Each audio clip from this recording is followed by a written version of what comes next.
قدیم ہے، یہاں حیات عطائی ہے اور حادث ہے اور محدود ہے، ساری صفات اس کو ذہن میں رکھ لیجئے۔ تو اب دو مسئلے میں یہاں حل کر دوں۔ جو لوگ کہتے ہیں حضور کو علم غیب نہیں تھا اور جو کہتے ہیں تھا، بدقسمتی سے دونوں نے ڈیفینیشن علیحدہ کر لی۔ جو ڈیفینیشن نفی کرنے والوں نے کی ہے اس کی وجہ سے، اس کے اعتبار سے واقعتاً نہیں تھا۔ انہوں نے ڈیفینیشن یہ کی ہے، تعریف یہ کی ہے، وہ علم جو خود حاصل ہو جائے، اللہ کا عطا کردہ علم جو ہے وہ کہتے ہیں وہ غیب نہیں ہے۔ تو وہ بھی مانتے ہیں کہ ہر علم جو حضور کو حاصل ہے وہ اللہ کا عطا کردہ۔ میں سائی والی میں یہ سارے مرحلے میں نے طے کیے نا اپنے زمانہ طالب علمی میں۔ مولانا منظور احمد شاہ صاحب ہیں ساہیوال میں ایک، میں ان کے پاس حاضر ہوا۔ میں نے کہا جی یہ مسئلہ کیا ہے علم غیب کا، مجھے ذرا سمجھائیں۔ انہوں نے ایک کتاب اپنی نکالی کہ دیکھیے صاحب، ہم حضور کے علم کے بارے میں یہ باتیں مانتے ہیں۔ حضور کا علم حادث ہے، قدیم نہیں ہے۔ حضور کا علم محدود ہے، لا محدود نہیں ہے۔ حضور کا علم عطا کردہ ہے، ذاتی نہیں ہے۔ میں نے کہا یہ تین باتیں اگر آپ مان لیں تو میرا تو جھگڑا کوئی نہیں آپ سے۔ ہوتا کیا ہے، جب آئیں گے وعظ میں، خطابت میں، تو عالم ما کان وما یکون، اب الفاظ وہ استعمال کر جائیں گے۔ ایک واعظ ہے، عام مقرر ہے، واہ واہ ہوتی ہی نہیں، نعرے لگتے ہی نہیں، محفل میں گرمی آتی ہی نہیں جب تک کہ ایسے مبالغے نہ کریں۔ لیکن وہ چیز لکھی ہوئی ان کے ہاں ہے کہ حضور کا علم حادث ہے، قدیم نہیں ہے۔ حضور کا علم محدود ہے، لا محدود نہیں ہے۔ حضور کا علم عطائی ہے، ذاتی نہیں ہے۔ ان تینوں چیزوں کے بعد کوئی بڑے سے بڑا وہابی اور بڑے سے بڑا اہل حدیث بھی انکار نہیں کرتا۔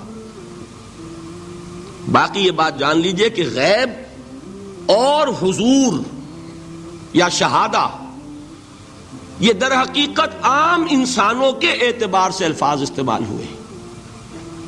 جب قرآن میں کہا جاتا عالم الغیب والشہادہ، اللہ غیب اور جو ظاہر ہے یا موجود ہے سب کا جاننے والا ہے، تو مجھے بتائیے اللہ کے لیے کوئی غیب ہے؟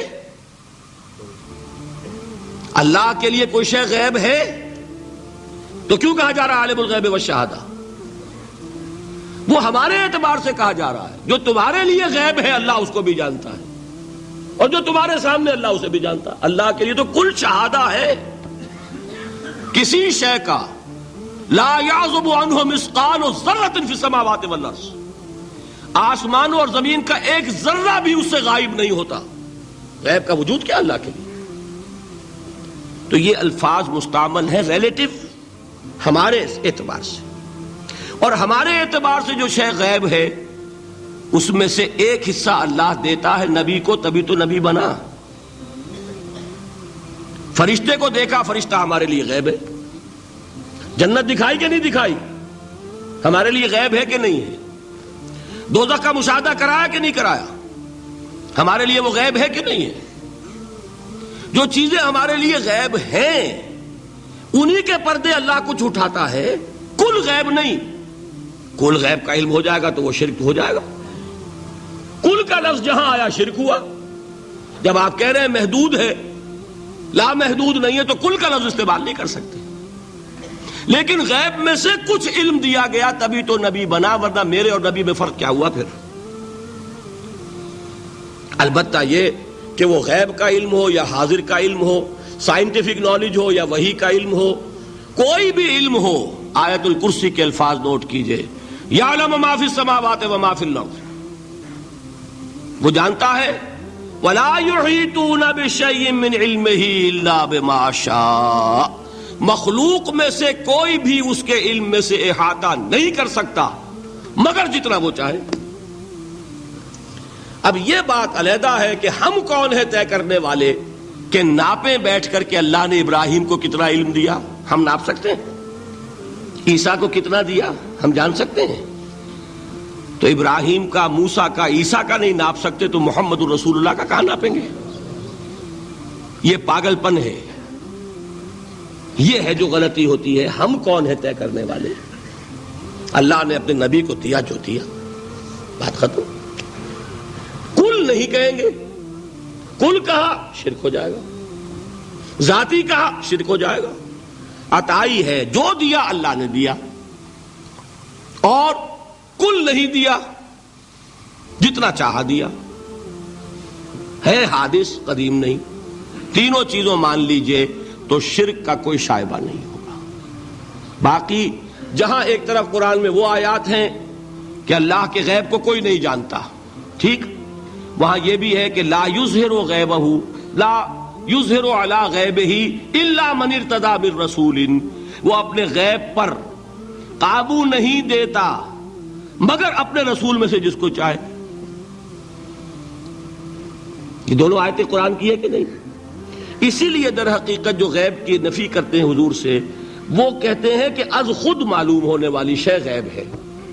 ہم کہتے ہیں از خود تو کوئی بھی شے کسی کو معلوم نہیں، ہمیں حاضر کا علم بھی اللہ ہی دیتا ہے تو ہوتا ہے. غیب کا تو بہت دور کی بات ہے. یہ مسئلے بڑے سیدھے ہیں، خام خواہ ہم نے پیچیدہ بنایا ہوا ہے. خدا کے لیے ان مسئلوں کو سلجھائیے اور جوڑیے، کاٹنے کی بجائے جوڑنے کی فکر کیجیے کہ بھائی یہ اپنی اپنی جگہ پر علیحدہ علیحدہ تم نے تعریفیں کر رکھی ہیں اس لیے جھگڑ رہے ہو، ورنہ دونوں باتیں صحیح ہیں. ایک مسئلہ ذرا اور زیادہ علمی ہے، میں ذرا پریشان ہو رہا ہوں کہ وقت زیادہ ہو رہا ہے. وہ مسئلہ ہے وحدت الوجود کا. ہمارے بہت سے صوفیہ وحدت الوجود کے قائل ہیں، اور ہمارے کچھ لوگ جو معترض ہیں وہ وحدت الوجود اور ہمہ اوست کو کنفیوز کر دیتے ہیں، ایک سمجھ لیتے ہیں. ہمہ اوست میں بیان کر چکا ہوں کہ بدترین شرک ہے. وحدت الوجود اور شے ہے، باریک بات ہے، سمجھ میں نہیں آتی عام لوگوں کے. سادہ ترین الفاظ میں آپ کو سمجھاتا ہوں. ایک نظریہ یہ ہے کہ اللہ ہی نے یہ روپ دھار لیا، یہ ساری چیزیں بالفعل موجود ہیں، یہ بھی ہے، یہ بھی ہے، یہ بھی ہے، اور یہ سب اللہ ہی ہے. یہ بدترین شرک ہے، شرک فی الذات. ایک لوگوں کی رائے یہ ہے کہ یہ کچھ ہے ہی نہیں، یہ سراب ہے. سراب میں کیا ہوتا ہے؟ آپ کو پانی نظر آتا ہے نا؟ ہوتا ہے پانی؟ نہیں. ہر چند کہے کہ ہے، نہیں ہے، ہے ہی نہیں. بس اللہ ہی ہے، یہ ہے ہی نہیں. دیکھیے ایک شعر ہے، کل ما فی الکون وہم او خیال اور عکوس فی المرایا او ظلال. اس کائنات میں جو کچھ ہے یا تو وہم ہے یا خیال ہے، یا جیسے شیشے میں عکس ہوتا ہے، آپ ادھر کھڑے آئینے کے نظر آ رہے ہیں، ادھر بھی ہے، ادھر کوئی نہیں. یا جیسے سایہ ہوتا ہے، سایہ درخت کا سایہ زمین پر پڑ رہا ہے، اس کا کوئی وجود ہے. تو ایک رائے یہ، آپ اس سے اختلاف کریں، اسے پاگل پن کہہ دیں، کیا بیوقوفی کی بات کر رہے ہیں؟ جو چاہے آپ کہہ دیں، شرک نہ کہیے. وہ کہتے ہیں موجود صرف ایک ذات اللہ کی ہے، حقیقتاً موجود. یہ جو کچھ نظر آ رہا ہے یہ موجود ہی نہیں ہے. اس کو شرک نہیں کہیں گے. اس سے اختلاف کریں، کوئی ضروری نہیں ہے کہ آپ مانیں ان کی بات. میں یہ نہیں کہہ رہا کہ آپ ضرور مانیں.